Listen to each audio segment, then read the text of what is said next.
मंदार गोंजारी आपले प्रतिनिधी सध्या आपल्या सोबत आहेत। मंदार, श्रीनिवास पवार दाखल झालेले आहेत आणि युगेंद्र पवारांच्या निमित्ताने त्यांची देखील प्रतिष्ठा इकडे पणाला लागली आहे। काय अपडेट्स आहेत सध्याचे?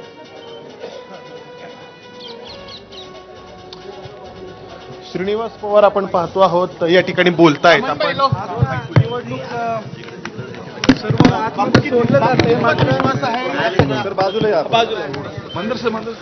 बापू, ज्या पद्धतीने प्रचार झाला कितपत विश्वास व्यक्त करायला लागता तुम्ही? 100% थोडं थांबा, कळेल तुम्हाला हळूहळू।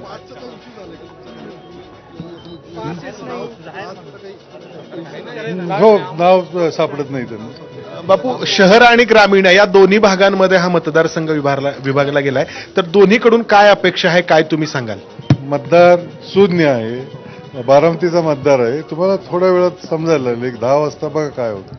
कॉन्फिडन्स फार दमदार आहे दोन्ही बाजूंनी, तसाच कॉन्फिडन्स आहे। पण मी तुम्हाला एक सांगू, जर 24 असतील ना, 24व्याला पण वाटत असतं मी निवडून येणार। कॉन्फिडन्स असल्याशिवाय कोणी फॉर्म भरत नाही, कोणीही हरायला उभा राहत नाही।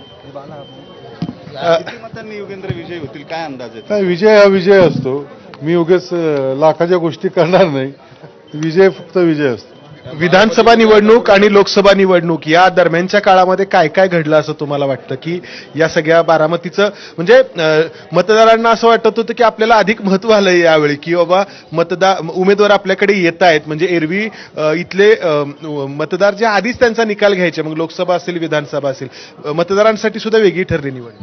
नाही, कारण आमचा उमेदवार तर नवीन पहिल्यांदा लढत होता, त्याच्यामुळं प्रत्येक मतदाराला भेटणं त्याचं कर्तव्य होतं आणि ते त्यांनी पार पाडलं। आणि समोर दादा 30 वर्ष राजकारणात आहेत, त्याच्यामुळे ते सगळ्यांना ओळखतात, त्याच्यामुळे ते गेले नसतील। पण लढत कडवी दिली आहे, म्हणजे अनेक ठिकाणी वाड्या वस्त्यांवर अशी चर्चा होती की दादा 30 वर्षात कधीच आले नाही निवडणुकीच्या दरम्यान, सुरुवातीला यायचे आणि शेवटी यायचे। आता ते वाड्या वस्त्यांवरती फिरले, लोकांना त्यांनी काय काय कामं केली त्याचे कागद दाखवले आणि ग्राउंडवरती येऊन त्यांना सगळं सांगावं लागलं लोकांना। नाही, ठीक आहे ना, मधून अधून करावं लागतं। बापू, या सगळ्या निवडणुकीनंतर पवार साहेबांची काय बोलणं झालं? त्यांनी काय या सगळ्या मतदानानंतर काय अंदाज वर्तवला? नाही, पवार साहेबांशी काय, कालच त्यांचा फोन आला होता आणि काही नाही, मला त्यांनी सूचना दिल्या काही, आता ते सगळं सांगायला पाहिजे असं नाही। लोकसभेच्या वेळी एक ट्रेंड होता की बाबा लोकसभेला ताई, विधानसभेला दादा, अशा पद्धतीचं बारामतीमध्ये एक चर्चा आणि ती अगदी सर्वदूर पसरली होती। त्याला लोकांनी ते आता कळेलच ना, कारण तेव्हा बारामती शरद पवारांची, हे तुम्हाला पण माहिती आहे। बापू, अर्धी लढाई जिंकली वाटतं का? कारण दादा बूथ टू बूथ हिंडत होते, तुम्ही फिरत होता काय? नाही नाही, त्यांनी फिरावं ह्याच्यासाठी लढाई नाही, ही विचारांची लढाई।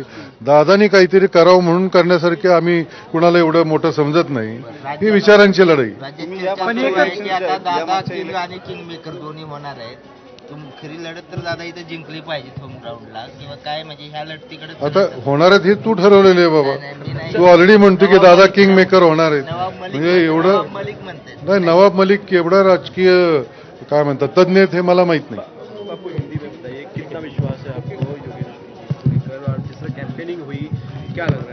पूरा विश्वास है, ये डेमोक्रेसी है, आपको पता चलेगा, एक 2-3 घंटे में ही पता चलेगा।